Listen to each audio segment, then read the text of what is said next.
Idi Mbalaka ekisanze wano ewa mukama waffe Edikenzo yenfumbidde bwe musanze ndonkuba amasala era bwe tulina Kakenjo weriya nga tulaga mbeera yakubeera ng'otudde mu kiyungu ebyo byali byadda ebyo byali byadda omufumbi okuva wena ng'owunya emmere owunya obutungu ebyo byali byadda ennaku zino abafumbi tuli super clean tuli bayonjo ojjirawo mu kintu wenyine nga bayima olabika bulungi wagulidde erinnya nakubeera ng'ofumbira basereebu ekintu ekyo bakikola otya kwebulandinga kubeera nampisa n'okuba ng'oli bw'amazima n'okuba ng'otambulira ku mutindo n'omulembe kasi okwipinga omutindo n'omulembe ekintu kiba kijavaayo bulungi nnyo. Akenzo yanjagala kubanga ebintu byange birungi alinayo omulaba muvubuka asapootinga nnyo abavubuka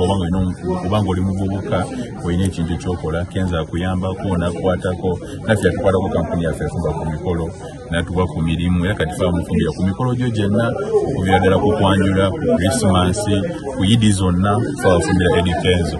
Baserebu abasooka like batulumanga ne Edikenzo tanumanga kaka sente akaleeta mu budde sifunanga ndowooza mu buzibu baserebu benfumbira bonna balinamuko ku sente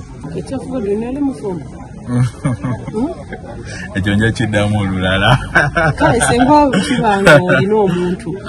owe yakufumbirako oba gwe ogendera mu kiyungu of course aba alina okufumba ng'omukyala nakola emirimu gye egyewaka teweerondalonda serondalonda nnyo tebiwooma si nnyonyo serondalonda nnyo